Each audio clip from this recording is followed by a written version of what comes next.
Just a quick warning before we get rolling.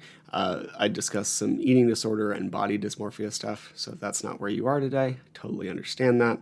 I also use probably a little more profanity than normal. I realize they're all marked as explicit, but this one definitely is, so maybe no kids if that's not what you want your kids to hear. All right, let's get into it. Welcome back to Trail and Ultra Running Training. My name is Will Frantz. I'm a running coach and a strength coach, and the purpose of this podcast is to help you train a little better so you can improve your performance, whatever that means for you right now. Whether you're trying to get faster or run longer or get through an injury, I want to help just like I help the people I coach. And this podcast is just there to provide a little more free information in case coaching just isn't possible for you right now. If you enjoy the podcast, I'd appreciate you hitting subscribe and telling the robots that run our lives that you find it worth listening to and worth showing to other people.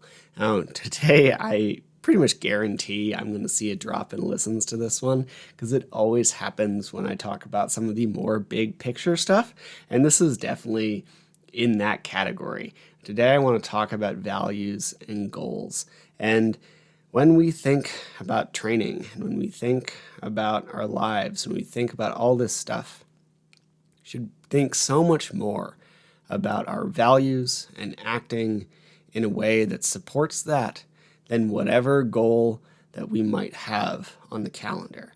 And I will be honest, I have not always been great at this.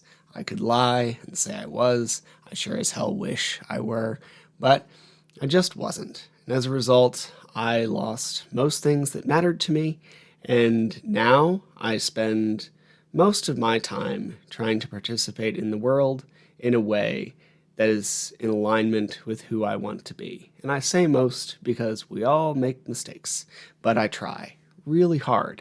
And I'll be honest, it's very difficult in the fitness industry because one of the things that is a pretty key value for me is not lying to people and not selling people solutions to problems they don't have, and also not pretending like I have solutions when I don't. I know how to help you get stronger and faster.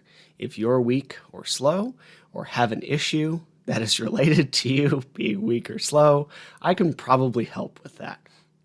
If you want someone to talk to who understands using exercise to manage a somewhat broken brain, I can be that ear. If you want someone to provide information related to food without any judgment or pressure to actually change how you eat, I can probably do that too. And if you want to talk about philosophy or politics for hours, I can definitely do that, but that's not what's usually going to happen on this podcast, especially the latter one. But if you don't want to actually do any of those things, if you don't want to get faster or stronger, if you don't have mental health stuff, and for that matter, if you have mental health stuff and you need someone to actually help you, if you don't want to talk about food, if you don't want to talk about philosophy and stuff, I'm not your guy. And I don't really feel the need to pretend that I am. I mean, so much of the fitness industry is built on convincing people they have problems and then providing them a solution to those problems. And a lot of the time, the solution is just bullshit. There is a company that was top of mind lately for some reason called Viome.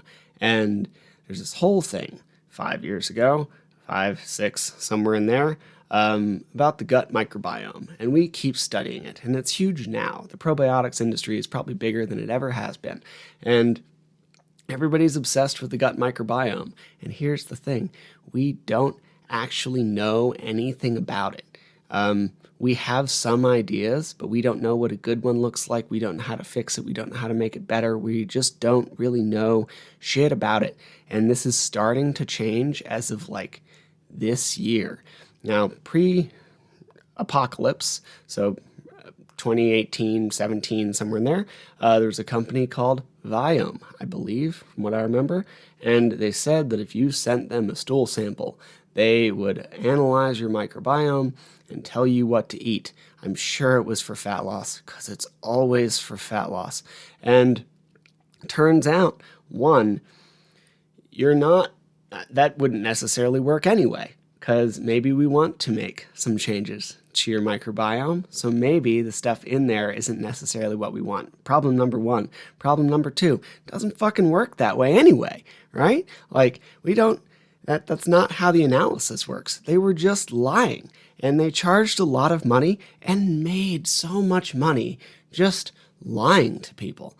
And it was pushed on podcasts. It was pushed on some of the biggest fitness podcasts on the planet.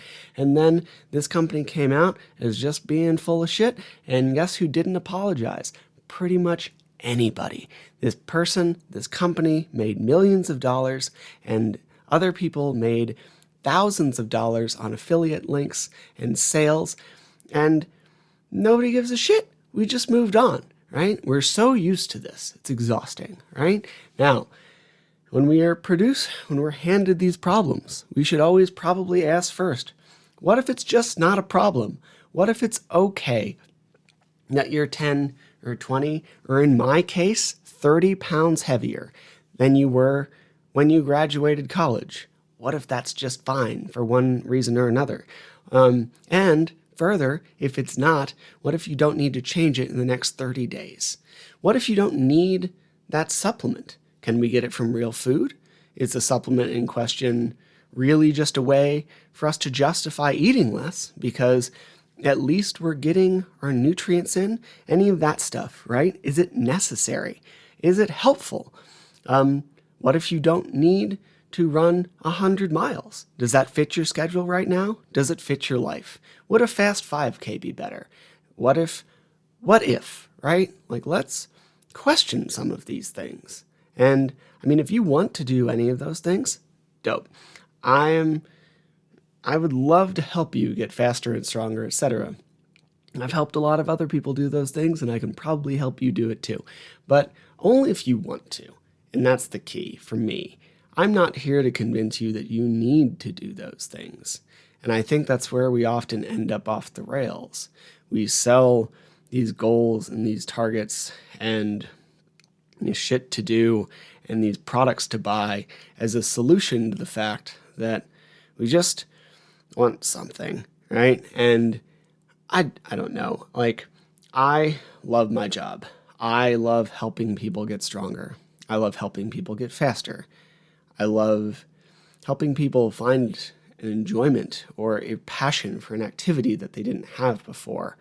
But I'm at a point where I'll be damned if I'm going to try and convince someone that they just have problems that they don't have so I can solve them and be manipulative.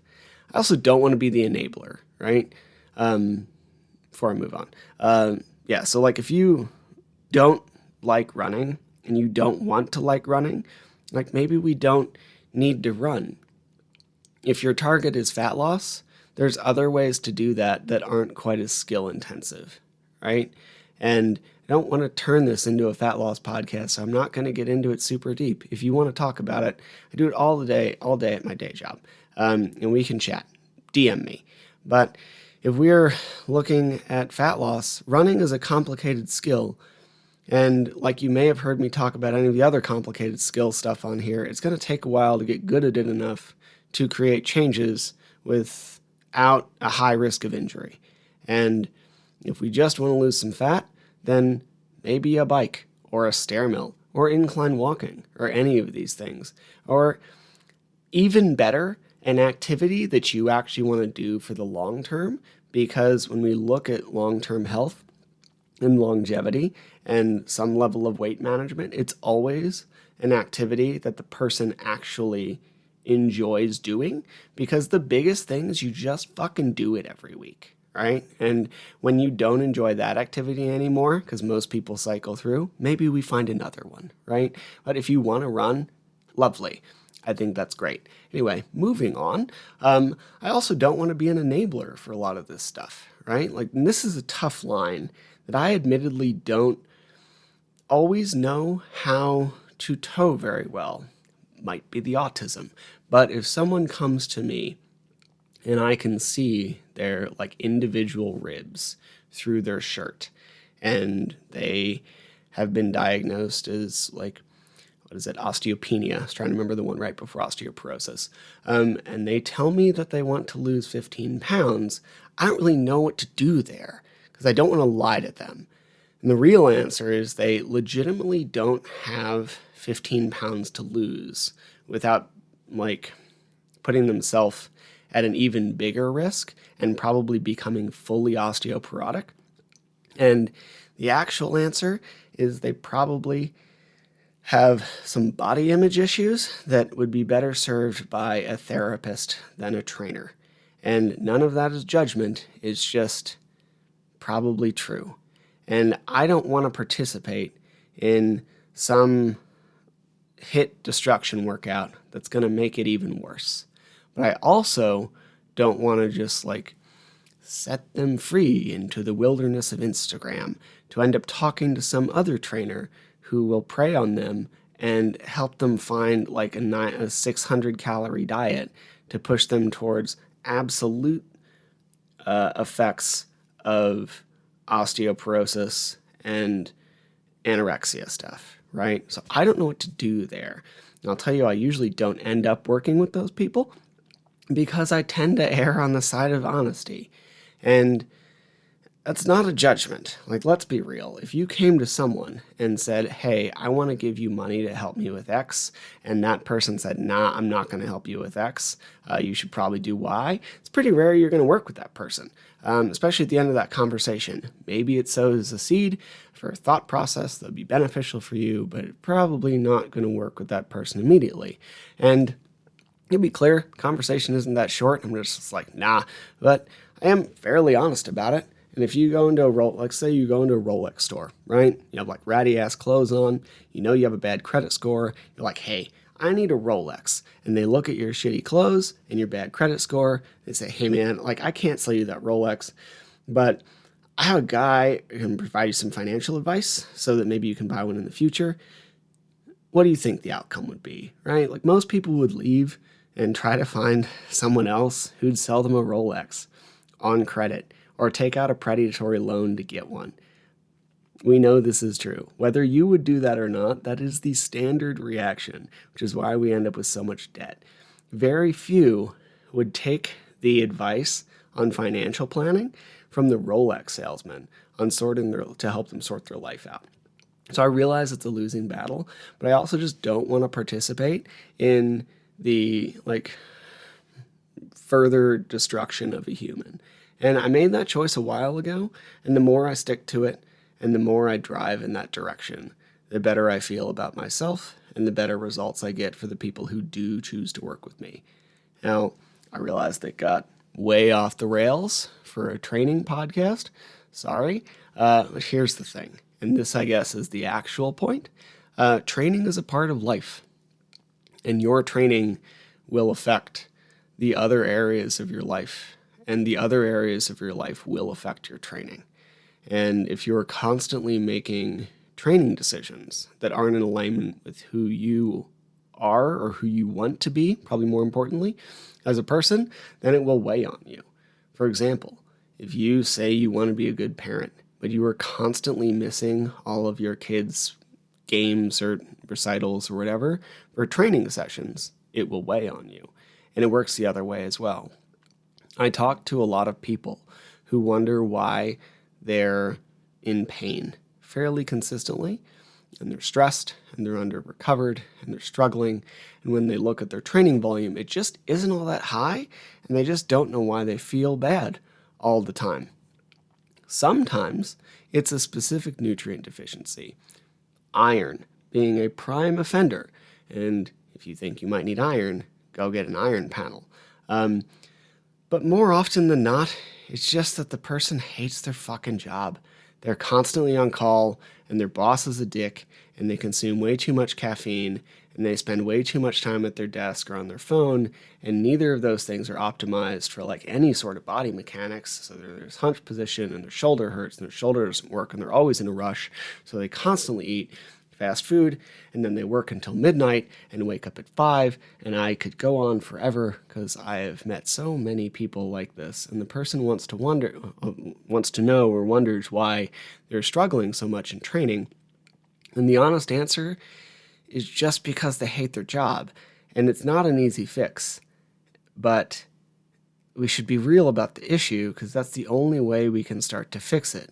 Right? Like while I was driving snowcats and working night shifts, like I just wasn't very healthy because that environment was incredibly stressful and wasn't going to lead towards any semblance of actual health, right? Like your life affects your training whether you want it to or not. Everything does. And same the other direction. Your training is going to affect your life. So we have to follow it in a way that's going to like build a larger, cohesive life and ecosystem that will make us feel good. Right? Follow your values. They matter so much more than whatever goals you set, especially if you just set them like 2 weeks ago. And if you follow your values, then you'll probably end up hitting the goals that matter anyway. Again, realized it got off the rails, but I hope it was helpful. And if you got something out of it, maybe share it with someone who might need to hear it. And if you'd like to chat about your training and see if I can help you improve it, let me know. I don't charge for initial consultations, and even if you do decide to work with me, I have a no questions asked 30-day guarantee because I don't trust people on the internet, and you probably shouldn't either. So have a great day, and I hope you enjoy your next run.